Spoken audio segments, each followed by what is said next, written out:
Ayan na, dineclare na ng Supreme Court na unconstitutional ang impeachment complaints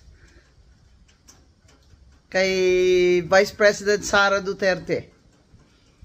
Nakasaad po kasi sa ating saligang batas, ang konstitusyon, na ang impeachable officers, kagaya ng Vice President, ay pwede lamang ma-impeach minsan, once lang, sa isang taon, bawat opisyal na impeachable. At ano po ang ginawa dito ni Speaker Romualdez? 4 na complaint po ang pinagfa-file sa isang taon. Hindi lamang 2. 4 talaga. At kaya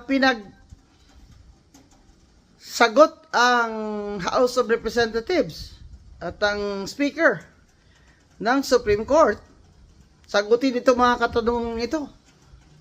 Ano nangyari doon sa 3 impeachment complaint? Bakit itong pang-4, ito yung inakyat nyo doon sa Senado?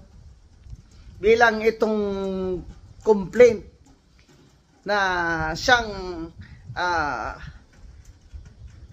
basihan ng paglilitis o impeachment. Nasaan ang 3? Ano nangyari sa 3? Anong nga komite ang nagpasa nito? Sinabi pa ng Supreme Court, sagutin ni Speaker. Nabasa ba ng lahat ng congressman at congresswoman ang impeachment complaint na yan bago nila pinirmahan? Di ba may narinig tayong mga haka-haka dyan, pero palagay ko totoo yun, na pinatawag daw ang mga congressman na mga majority, mga congressman na under the thumb of Speaker Romualdez, pinatawag daw at doon sila nagpirmahan.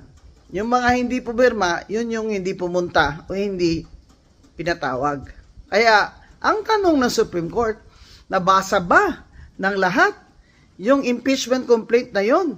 Yung pang-4 bago yan pinirmahan ng mga sumang-ayon? Hindi na po sumagot. Yan ho ang problema. Kung ating House of Representatives ay sinasabi niyang siya, ang Speaker, ay hindi po niya sasagutin ang Supreme Court. Abay,